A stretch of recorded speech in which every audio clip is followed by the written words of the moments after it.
Welcome to episode 2 of Education, a Clusterfuck in Need of Repair. Episode 2 is entitled Reclaiming the Language of Teaching and Learning, or Stop Talking Shit About My Best Friend. Before we start, I'd like to emphasize that all ideas presented in this podcast are my own and do not reflect the thoughts, opinions, or positions of my employer, Emerson College, its programs, or its representatives. We're forgetting what we know about best practices in teaching and learning. What's happening now feels wrong, but what else is there? Since the first episode of Education, a Clusterfuck, dropped, I've been asked frequently why I'm doing this, what I want to accomplish. And I'm going to use the start of each episode to answer questions people had about the previous episode. So if you don't care about why I'm doing this, just skip forward. No hard feelings. But I've done some thinking about it, so too bad for you. I'm going to tell you. This story sounds like a detour, but it pertains, I swear. I was listening to NPR on my way to work, and the guest was a reporter and writer who spent a lot of time in China across his 30-plus year career. He was in China again recently and was talking to a young Chinese woman. He mentioned Tiananmen Square, an event he'd witnessed during one of his visits, and she looked at him blankly. "I don't know what you mean." "The protests in Tiananmen Square." Her face was blank. The image of a young man facing down a tank, so familiar to many of us, was unknown to her and others of her generation in China. It was eliminated from any mention in schools, and talking about it was seen as sedition against the state. So for many citizens of China, it simply did not exist, as though it never happened. As the older generation dies, it truly will be forgotten, completely and forever. That's what I see happening in education. We're forgetting what we know about best practices in teaching and learning. Those of us trained in the time before No Child Left Behind testing are aging out of the teaching population, or abandoning it in disgust or despair. We still teach constructivist theory in colleges of education, but its implementation in schools is unrecognizable in form and intent. Even students who remember a time before the nightmare of testing are forgetting there ever was another way. What's happening now feels wrong, but what else is there? Plenty. There's plenty of what else. And I don't want teachers to be the only ones who know that.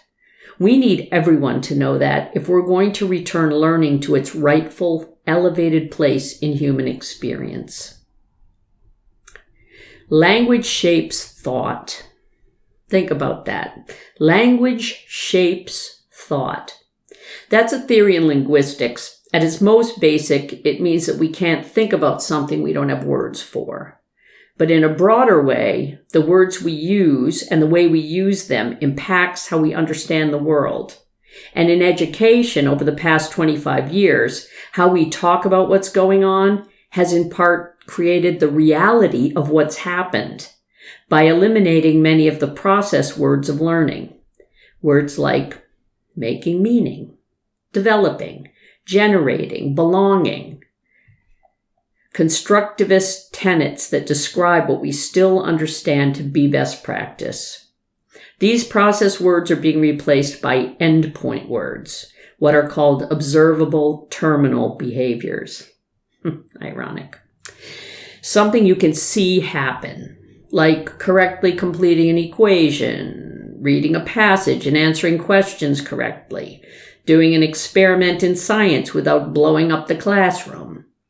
That seems reasonable, right? Much more scientific than assessing a child's meaning-making, and much easier to quantify, to compile into data points that must be reported to everyone. Eliminating the individual, both the individual student and the individual teacher, from the assessment. And voila, we have standardized tests. the ultimate disembodied, top-down, quantitative control mechanism for schools. No question of quality. There's a right answer and 3 wrong answers. Did they get it right or wrong? Simple, right? The problem is they don't work well for most learners or most teachers. The need to get kids to pass these standardized tests has fundamentally changed the curriculum in most public schools. It's narrowed topics. Is this on the test? No. Then skip it. It has eliminated a lot of hands-on project-based learning, what we know works best for most learners, but too hard to quantify, no data points to report there. But the biggest problem is they don't reflect the way the mind works or the way young minds develop. This approach to education has changed the goal of learning from developing the child's mind, facilitating their ability to think creatively and critically, helping them understand curriculum, not just acquire facts and observable terminal skills, and replaced it with the acquisition of decontextualized facts. Questions with a right or wrong answer that can be identified with a virtual number 2 pencil on a computerized sheet of numbered bubbles.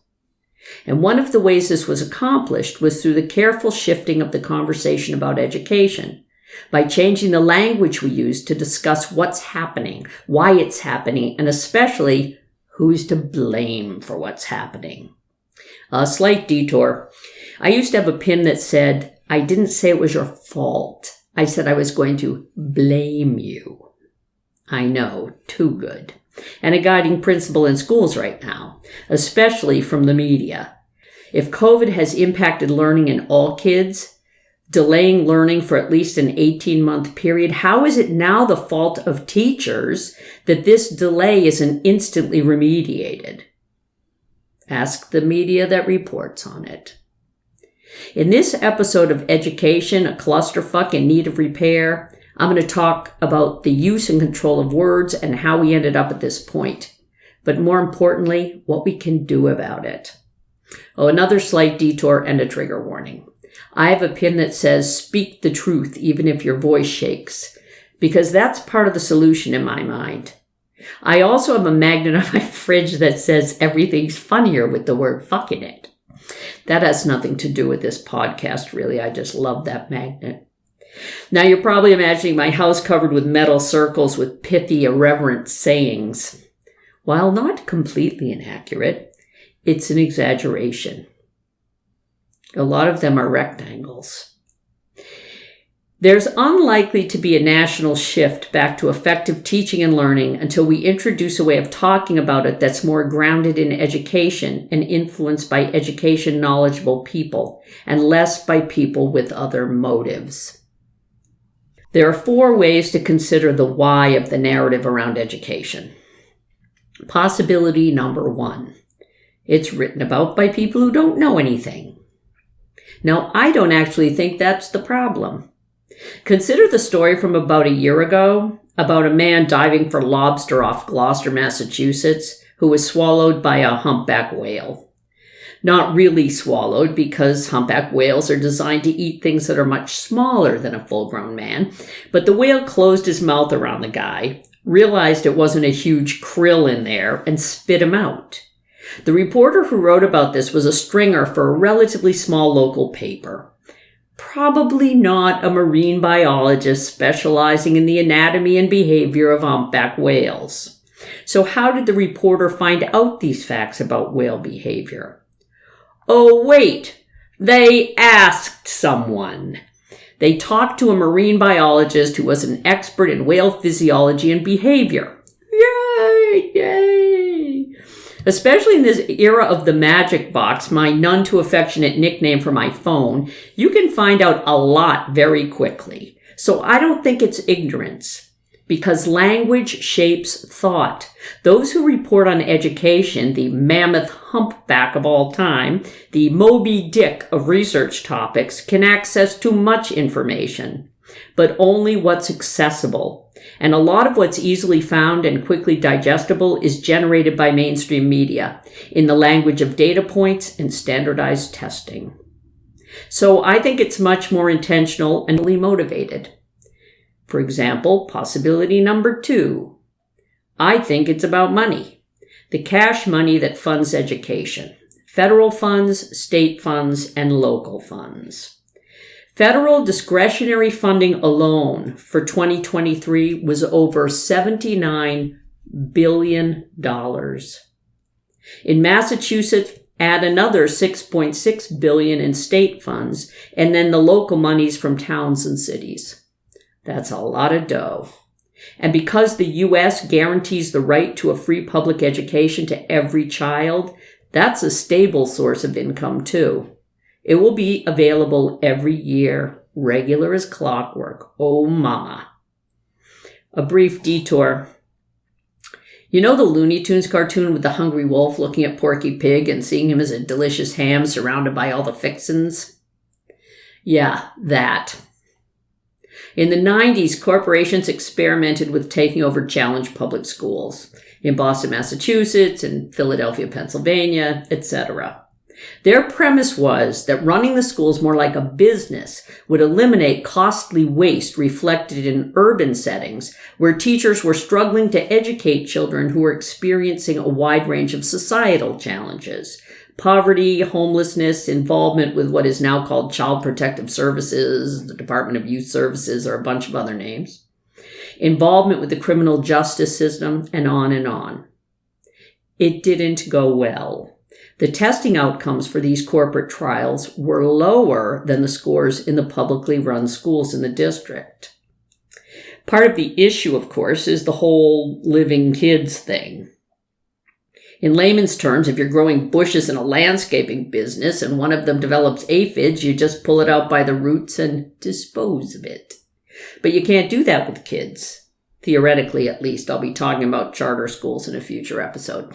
But we were treated to a lot of business language in the meantime. Streamlining, accountability for teachers, accountability for parents, accountability for kids as they struggled to squeeze a profit out of public schools. Again, I didn't say it was your fault. I said I was going to blame you. There have been many other attempts to make a profit from public schooling since corporations took their ball and went home, but all of them are variations on a theme. Michael Apple, in his book Education and Power, talks about the socialization of costs and the privatization of profits. Schools, funded by the taxpayers, become profit-bearing opportunities for private companies. This is true for school vouchers and charter schools currently, with taxpayer dollars given to private companies who run programs for profit and leech money from increasingly impoverished public schools.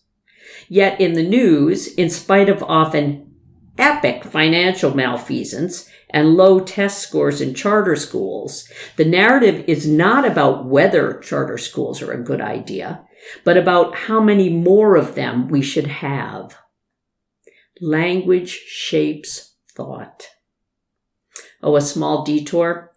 I have a rectangular refrigerator magnet that says, as my mother always said, "What the fuck is wrong with you?" Yeah, that. Okay, back on the road. Testing is all about money. Money from taxes paid to private corporations to create, vet, administer, grade, and report the results on an increasing number of standardized tests. In 2019, by age 18, American kids attending public schools had taken 115 standardized tests. Students in the UK, which is a test-based system, had taken only 15 to 20 standardized tests by age 16, and Australian students took only 4 standardized tests across 7 years of schooling, and none of those in elementary school. In reading popular articles about education, the question of whether we should be using standardized tests, how much they cost, the socialization of costs, and the privatization of profits is rarely discussed. We need to reintroduce real questions about standardized tests into the national dialogue. We need to reintroduce information about what we know about how people learn into the national conversation about public schooling. I've been thinking about how people would react if they knew some simple and horrifying facts that never seem to make it into mainstream media. Here are a couple I like to mention in polite company. Massachusetts just signed a 5-year contract for MCAS testing, their state No Child Left Behind test, for $179.6 million. That's $35.9 million a year of taxpayers' money. New Hampshire, no state income tax. New Hampshire projects spending $2.6 million a year. A particular favorite of mine, since No Child Left Behind was overturned in 2015, 9 years ago, there is no requirement to do any standardized testing in public schools. Under the Every Student Succeeds Act, the ESSA, states are required to conduct only 3 tests across the entire 12 years of schooling. They can be developed by the states and do not need to be standardized tests. But many states are still spending millions on standardized tests. And as my mother always said, what the fuck is wrong with you? Even public school teachers are often surprised by that one. And you might not be surprised to hear that even people with no kids are upset by those dollar amounts. Imagine if everyone knew that under ESSA there were no required standardized tests. What kind of ripple effect could that have in any education system? For example, if those millions of dollars were no longer allocated to testing, what could be done in classrooms to facilitate learning and to engage students more fully? Could you have an SEL teacher for a school, a social emotional learning teacher for a school, instead of laying that responsibility on the theater teacher, or if you're not lucky enough to have one of those, on the teaching artist that's charged with adding social emotional learning to the theater projects they're paid to teach? Could you have an additional resource person for math or reading, which we are so incredibly concerned about post-COVID?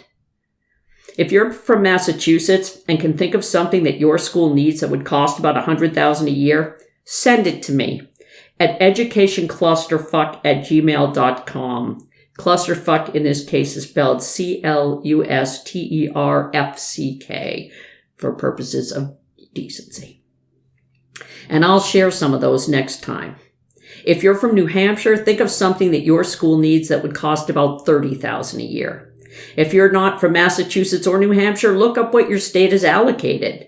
It's public record.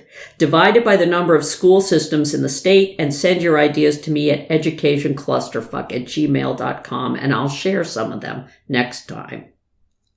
So, possibility number 3. I think it's about the market, filling needed jobs. Now, to be fair, every society educates for a market economy. We project what jobs will need to be filled in the next 20 years or so, and then we tailor education to prepare young people to fill those jobs. And as markets evolve, the skills required by workers also evolves. In the 20s, we used to teach simple literacy and numeracy and the willingness to obey instructions to prepare people for a life of factory work, for example. Now we need people to be computer literate at pretty high levels. Oh, Chromebooks and iPads in schools. That's so nice, right? No.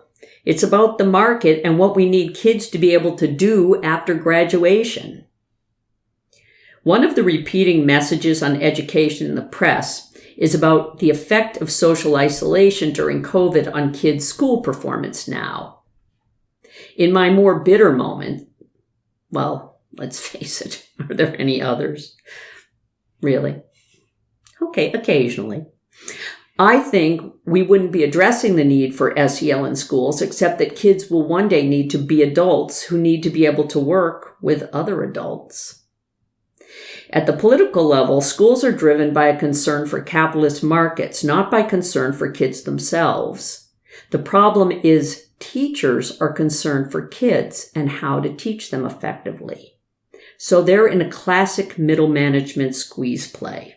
Pressured to get good testing outcomes by schools that are judged in the media for student test scores on state tests, on the SAT, ACT, AP tests, college acceptance rates, etc.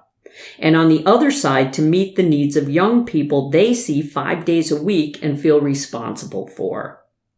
So they do the test prep teaching and in many cases do what they know is best for the kids on the sly if they have the time. What choice do they have? On the one hand, sorry, principal, I'm not going to do what you want me to do. And on the other, sorry, kids, if you can't learn this way, you'll just have to drop out or flunk out. Or there's always vocational education. A few more fun facts to share with others. A third of teachers nationwide left teaching last year. Not changed jobs, abandoned their profession. Where is that fun fact in the media coverage? I have yet to see an article discussing that which doesn't blame it on the poor behavior, lack of work ethic, and diminished social skills of the kids, and implying that a good teacher, a committed teacher, would have been able to rise above and make up for 18 months of lost teaching time while facilitating the COVID trauma of the students. What the fuck? Since 2011, one of the most important traits for employees identified by businesses is creativity and the ability to think outside the box. In 2008, the creativity of American children was at a 20-year low. It has not improved. A third fun fact, the brain is designed to learn best, develop best, collaboratively, not individually. So kids hunched over their iPads and Chromebooks, while good for their future employers, are not doing their best thinking and learning. Okay, a detour on the detour. There's a ballot question this year to eliminate passing the state test in Massachusetts, the MCAS, as a requirement for high school graduation.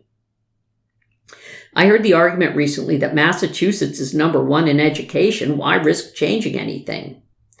That's a classic market argument.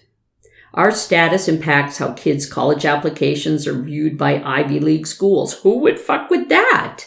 It also affects real estate prices, our attractiveness to new businesses, and a bunch of other cash-type market stuff. Not that attending an Ivy League school doesn't result in real cash outcomes for the graduate. It does, for the handful of students who can get into an Ivy League school. But just for your information, of the 10 states that still require passing a standardized test for graduation, one, Massachusetts, is first in the nation. One is 49th in the nation. And everything between. To my final point, possibility number 4. It's about power.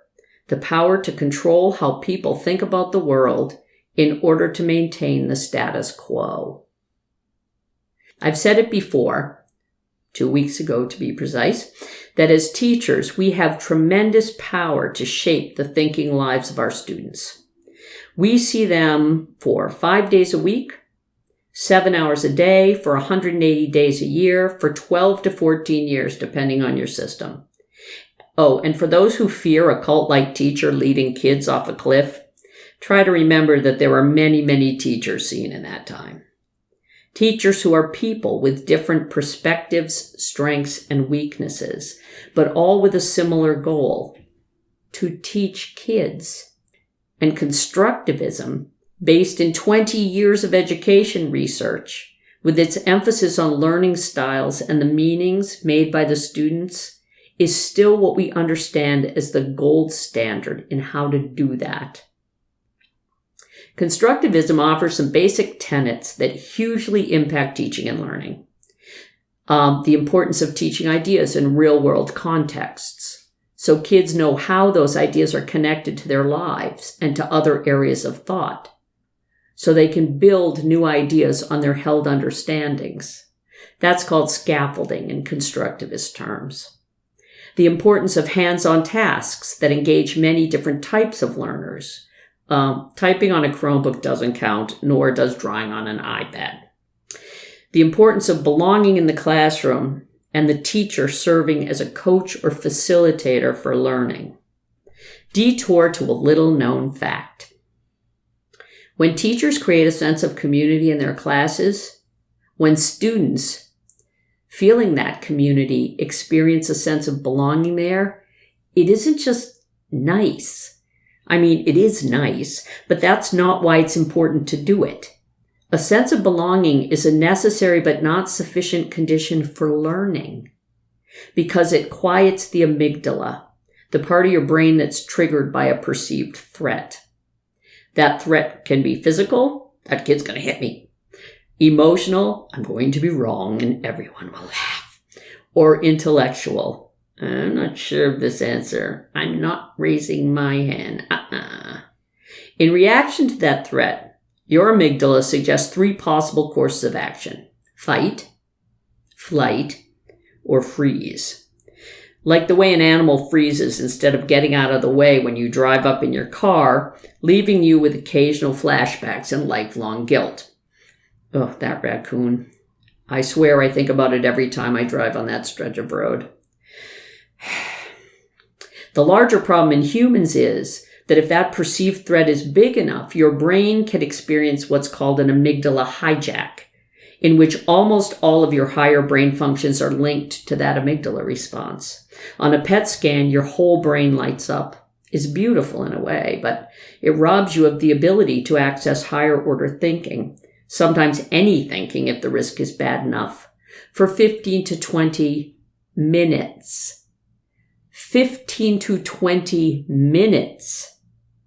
Think about that kid who couldn't answer a question, and no matter how many times you asked, how you changed the wording or simplified it, that kid just stared at you like that rabbit caught in the headlights on the road at night. Chances are that child is experiencing an amygdala hijack. Okay, back to constructivism. Most important is recognizing that students are makers of meaning, not empty vessels to be stuffed with knowledge that will then be regurgitated on a test. We know what works best to crank out kids with the ability to work with others, to constructively problem solve, to understand complex ideas, and draw connections between areas of thought. Why aren't we doing that? In all of the media coverage of what's wrong with education today, why aren't they advocating for that?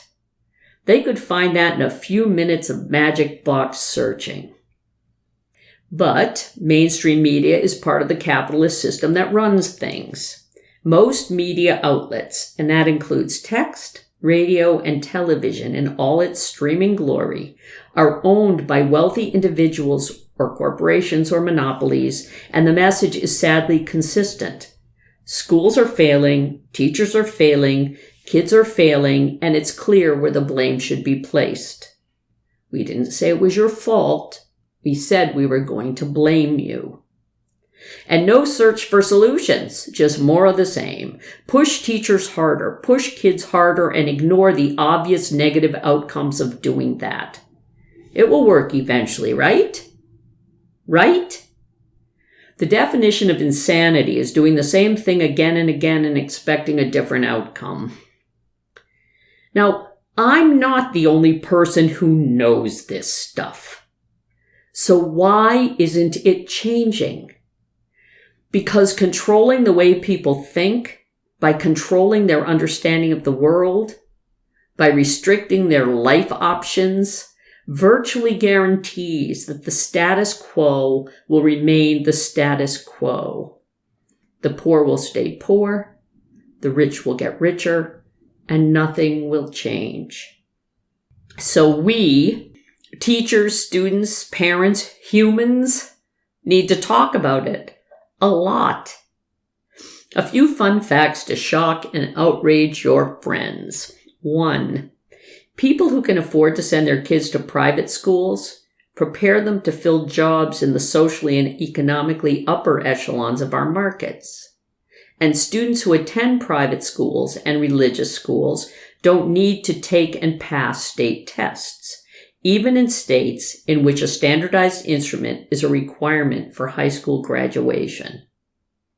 Gosh, how did that happen? 2. In 2015, When teachers and students at Garfield High School in Washington State refused to participate in state standardized tests during No Child Left Behind, all the teachers weren't fired. All of the kids weren't denied college admission. Those were the threats. They just stopped taking the tests. And nothing happened. And many parents supported them.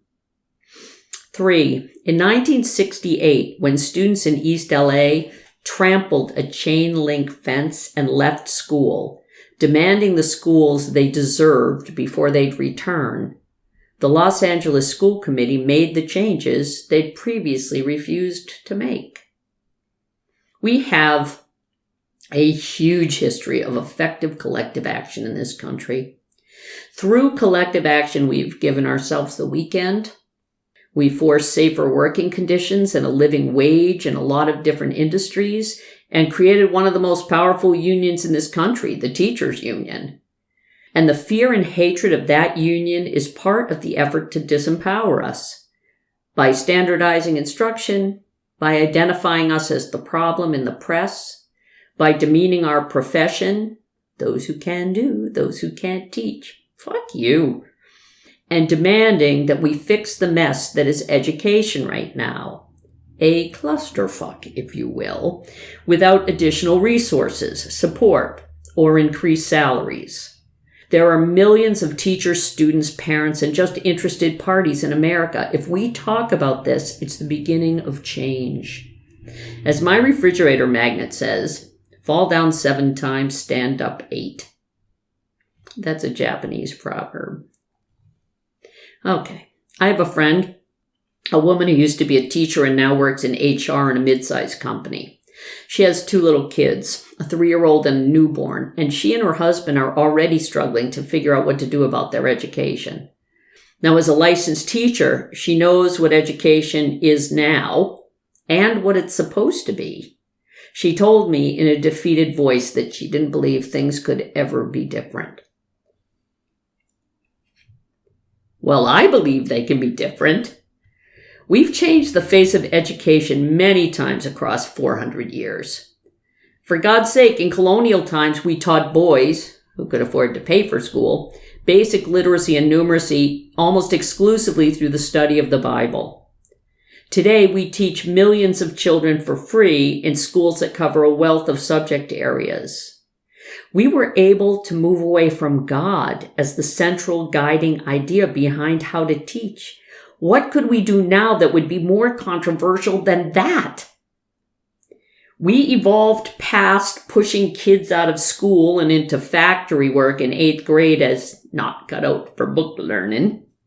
We evolved past using corporal punishment as a central behavior strategy in most states. We evolved past blatant segregation in schools to the segregation on the down low we have now. That's a topic for another time. We evolved past looking at teaching as basically unskilled labor, and so on and so on.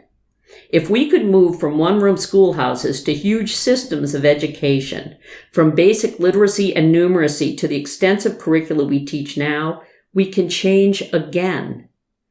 We made this up. We can fix this, especially since we don't have to invent the wheel as we did in the past. We can just reattach the wheel of constructivist teaching and learning that we left at the side of the road because someone convinced us that it was a flat. Finland didn't find it flat. In Finland, that tire has been rolling along for 35 years. It's not that people aren't listening. It's that we're not speaking about what we know. Not loudly enough, not publicly enough, not frequently enough. Maybe that's why politicians and systems keep loading teachers with more responsibility and ever more requirements for documentation, data points, record keeping, to shut us up by keeping us too busy, too overworked, too tired, and too disgusted to speak. There are 3,842,796 teachers employed in the United States today, and 75.2 million students, more or less. How much noise could we make if we came together, if we spoke the fuck up? So next time someone talks about the success or failure of education as a series of test scores, tell them you assess students through a constructivist lens. Explain a little. Can kids think creatively and problem solve? Can they answer an open-ended question that doesn't have a clear right or wrong answer? Challenge them to consider the whole child. Pummel them with the facts at your disposal. I recognize that this is easier at a family dinner than it is with your department head or principal. Amygdala hijack, right? And hey, I'm afraid when I tell someone something they don't want to hear, I get that feeling like my heart is climbing into my throat. I think of the stakes in this game. I think of the kids we're collectively responsible for, and I do it anyway. So speak truth to power, even if your voice shakes. Once again, if you're from Massachusetts and can think of something that your school needs that would cost about $100,000 a year, or from New Hampshire about $30,000 a year, or from another state and you did the math, that amount, send it to me at educationclusterfuck, all one word, educationclusterfuck @gmail.com. And I'll share some of them the next time. Episode number 3 of this podcast will be released in 2 weeks on Friday, November 8th. The plan is for episode 3 to be an interview with a high school teacher in the greater Boston area who will be sharing her strategies for combining social emotional learning goals and subject matter. Moving forward, we'll try to include some potential solutions for improving the clusterfuck in every episode. This podcast is now available on Spotify, Apple, and Amazon. We're a growth industry. So thank you for listening and for your support. I've really been overwhelmed. Please add a review or response to this episode if you have time, and I'll talk at you again on November 8th with an expert in the field. P.S. I want to apologize for any background noise that we were unable to filter out. I actually don't live in a sound studio, just a house. We're doing the best we can. J like the letter, I'm making several waves. I know the mission is same. I made a splash, now all of my passes last like running a race with Usain. I keep it coming like this a buffet. And if I'm stumbling, I'm in the grave. Never gon' fumble it, I get the bag and I run with it, gunning it, gunning it, gunning it, gunning it.